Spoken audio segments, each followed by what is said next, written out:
فاتقوا اللہ فی النساء، لوگوں عورتوں کے سلسلے میں اللہ سے ڈرنا تو ان چیزوں میں بھی ہے، لیکن عورتوں کے لیے ڈرو کا لفظ باقاعدہ استعمال کیا، فاتقوا اللہ فی النساء، عورتوں کے بارے میں اللہ سے ڈرنا۔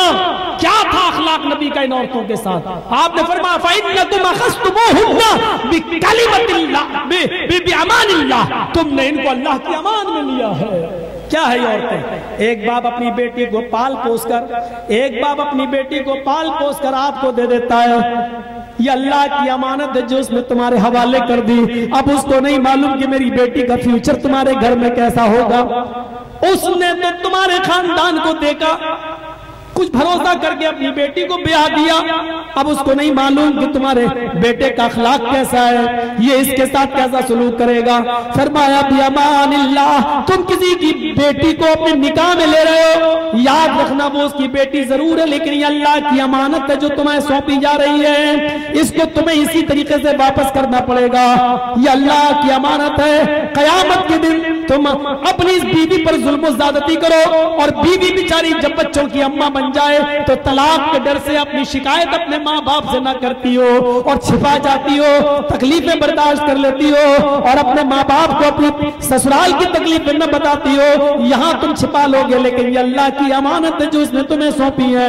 قیامت کے دن تمہیں ایک ایک چیز کا حساب دینا ہوگا۔ وَاسْتَحْلَلْتُمْ فُرُوجَهُنَّ بِكَلِمَةِ اللَّهِ، تم نے ان عورتوں کی شرمگاہوں کو اپنے اوپر صرف اللہ کے کلمے کے ذریعے حلال کیا ہے۔ نسل انسانی کو بڑھانے کے لیے، امت محمدیہ کی کثرت کو بڑھانے کے لیے اللہ نے ان کی شرمگاہوں کو تمہارے اوپر اپنے کلمے کے ذریعے حلال قرار دیا ہے۔ دیکھو اس کا ناجائز استعمال مت کرنا، ان عورتوں کی بھی ذمہ داری ہے اور تمہاری بھی کچھ ذمہ داری ہے۔ تمہاری ذمہ داری ان عورتوں کے اوپر یہ ہے، اللہ فروشکم، کہ یہ تمہارے بستروں پر کسی غیر مرد کو نہ آنے دے جس کو تم ناپسند کرتے ہو۔ میری ماں اور میری بہنوں، مرد کے لیے وہ دن سب سے بڑا ذلت کا دن ہوتا ہے، اور مرد کے لیے سب سے بڑی تکلیف کا دن وہ دن ہوتا ہے جس دن وہ اپنی آنکھ سے اپنے بستر پر اپنی بیوی کو کسی غیر مرد کے ساتھ دیکھتا ہے۔ اس لیے محمد رسول اللہ صلی اللہ علیہ وسلم نے عورتوں تمہیں نصیحت کی ہے، میری بہنوں میری قوم کی بیٹی ہو، محمد رسول اللہ نے تمہیں نصیحت فرمائی ہے، یہ موقع تم اپنے شوہروں کو کبھی مت دینا۔ اگر تمہارے شوہر کو کاروبار و بزنس کے سلسلے میں کچھ دن کے لیے باہر جانا پڑے تو اس کے گھر کو تم اپنا گھر سمجھنا، اس کی ماں کو اپنی ماں سمجھنا، اس کے بھائیوں کو اپنا بھائی سمجھنا، اس کے مال کو جو تمہارے گھر میں چھوڑ کے گیا ہے اس کی امانت تصور کرنا، اس میں خیانت مت ہونے دینا۔ عورت کی ذمہ داری نہیں ہے، عورت کے لیے جائز نہیں ہے کہ وہ اپنے شوہر کی اجازت کے بغیر گھر سے باہر نکلے، یہاں تک کہ اگر عورت کے کام نہیں ہے میسج یہ خبر آ جائے تیرا باپ مر گیا، تیرے باپ کا انتقال ہو گیا، شوہر اگر اجازت نہیں دیتا تو بیوی بغیر شوہر کی اجازت کے اپنے گھر سے اپنے باپ کے جنازے میں بھی شریک نہیں ہو سکتی ہے، اپنے باپ کا مرا ہوا چہرہ بھی نہیں دیکھ سکتی ہے۔ میری بہنوں میری بیٹیوں، اس سماج کی عورتوں ذرا غور سے سنو، یہ اللہ تعالیٰ نے مقام و مرتبہ عورت کو مرد کو دیا ہے، الرجال قوامون علی النساء، مردوں کو حاکم بنایا ہے اس لیے کہ وہ کماتا ہے، تمہیں اور تمہارے بچوں کو کما کر کھلاتا ہے، لاتا ہے، دن بھر محنت کرتا ہے، مزدوری کرتا ہے، اس لیے وہ چاہتا ہے کہ جب میں تھکا ہارا اپنے بستر پہ جاؤں تو میری بیوی مجھے جسمانی سکون دے، میری تھکاوٹ کو اور میری تکان کو مٹائے۔ اس مرد کے سارے سکون زہر میں مل جاتے ہیں جب وہ اپنے گھر میں تشریف لاتا ہے اور اپنی عورت کو کسی غیر مرد کی باہوں میں دیکھتا ہے، اس کی ساری تکان اور بڑھ جاتی ہے، ذہنی طور پر وہ پریشان ہو جاتا ہے۔ محمد رسول اللہ صلی اللہ علیہ وسلم نے میری ماں بہنوں اسی طرف اشارہ کیا ہے، اللہ یؤتین فروشکم، اپنے بستر کو کسی ایسے مرد سے مت ردوانا، اس کو ایسے مرد سے مت مسلوانا جس کو تمہارا شوہر ناپسند کرتا ہے، یعنی غیر مرد کو اپنے بستر پہ مت آنے دینا۔ پھر مردوں کو بھی اجازت دیے ایسی چیز جب تم دیکھ لو تمہاری عورت کسی غیر مرد کے ساتھ رنگ رلیاں منا رہی ہے تو غصے میں تم بے قابو ہو جاؤ گے، تم آؤٹ آف کنٹرول ہو جاؤ گے، لیکن ایسی پوزیشن میں اپنے غصے کو کنٹرول رکھنا۔ فَضْرِبُوهُنَّ ضَرْبًا، تمہیں اپنی بیوی کو مارنے کی اجازت دی جاتی ہے، لیکن غصے میں اتنا بے قابو مت ہو جانا کہ اس کی کھال ادھیڑ دو، اس کی چمڑی ادھیڑ دو اور جانوروں کی طرح اس کو پیٹو۔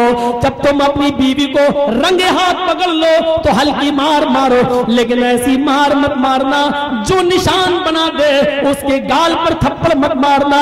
غیر مبرح، ہلکی سی مار ہونی چاہیے، تکلیف دینے والی نہیں، بس ہلکی سی چوٹ ہونی چاہیے، لیکن نشان والی اور زخم والی چوٹ نہیں ہونی چاہیے۔ فَضْرِبُوهُنَّ ضَرْبًا، ہلکی مار مارو، غیر مبرح، جو نشان نہ بنائے۔ یہ مردوں کو حکم دیا، عورتوں کو حکم دیا کہ وہ اپنے بستروں پر کسی غیر کو نہ آنے دیں۔ اب مردوں کو حکم دیا دستور کے مطابق تمہارے سماج میں کھانا پینا جو چلتا ہے وہ اپنی بیوی کو کھلاؤ پلاؤ۔ ایک شخص آیا کہ اللہ کے نبی میری بیوی کا میری اوپر کیا حق ہے؟ فرمایا ان تطعمها اذا طعمت وتكسوها اذا اكتسيت ولا تضرب الوجه ولا تقبح ولا تهجر الا في البيت۔ یہ 4-5 چیزیں بیوی کے حقوق بتائے ہیں، مردوں سن لو اور قوم مسلم سن لو، کمائش مئو کے اطراف سے آنے والوں سن لو۔ سیرت طیبہ کا یہ موضوع بڑا زبردست ہے۔ اللہ کے نبی صلی اللہ علیہ وسلم نے عورتوں کے حقوق بتائے۔ لوگوں، تمہاری پر تمہاری بیوی کا پہلا حق یہ ہے ان تطعمها اذا طعمت، جب تم کھاؤ تو اپنی بیوی کو کھلاؤ، جب تم کھاؤ تو اپنی بیوی کو کھلاؤ، اس سے پیار بڑھتا ہے۔ اپنے ساتھ اپنے دسترخوان پر بٹھاؤ اور جب تم کھانے کے لیے بیٹھو تو اپنی بیوی کو کھلاؤ۔ وَتَكْسُوهَا اِذَا اكْتَسَيْتَ، اور اپنی بیوی کو کپڑا پہناؤ جب تم پہنو۔ جب تم مارکیٹ سے اپنے لیے نیا کپڑا لو تو اپنی بیوی کے لیے بھی لیا کرو، جو تم پہنا کرو تو اپنی بیوی کو بھی پہنایا کرو۔ جب تم کوئی کپڑا پہنو تو اپنی بیوی کو بھی پہناؤ۔ وَلَا تَضْرِبِ الْوَجْهَ، اپنی بیوی کے گال پر، اس کے چہرے پر کبھی تھپڑ مت مارنا، کیونکہ گال جسم کا بڑا نازک حصہ ہوتا ہے، اس گال کے اوپر تم اپنی بیوی کو کبھی تھپڑ مت مارنا۔ ولا تقبح، دیکھو شکلیں سب اللہ کی بنائی ہوئی ہے، کوئی کالی ہے کوئی گوری ہے۔ اب تم نکاح کر کے لائے ہو اور نکاح سے پہلے تم ایک نظر بیوی کو دیکھنے کی اجازت دی تھی، تم نے دیکھ لیا تھا، پھر شادی کر کے لائے ہو، شادی کے بعد اس کے چہرے کی بدصورتی کی طرف کبھی تانا مت مارنا۔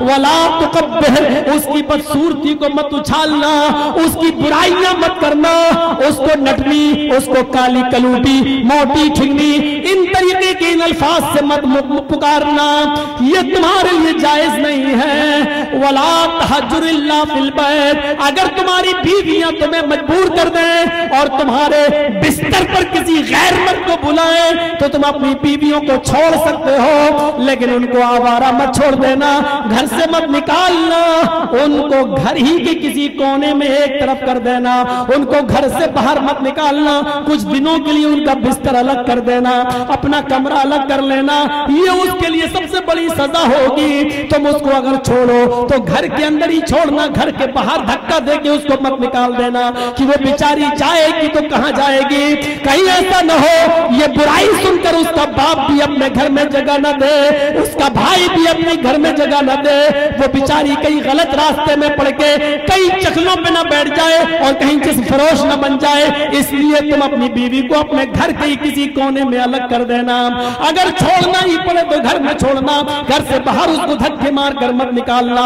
یہ نصیحتیں کی ہے جناب محمد رسول اللہ صلی اللہ علیہ وسلم نے عورتوں کے سلسلے میں۔ میرے بھائیوں، اتنی زبردست تعلیم دی تھی محمد رسول اللہ صلی اللہ علیہ وسلم نے، دونوں کے حقوق بتائے ہیں، دونوں کے حقوق۔ اور میڈیا والے ہو تو لکھیں، اب بھی کہو گے کہ اسلام نے عورت کو حق نہیں دی؟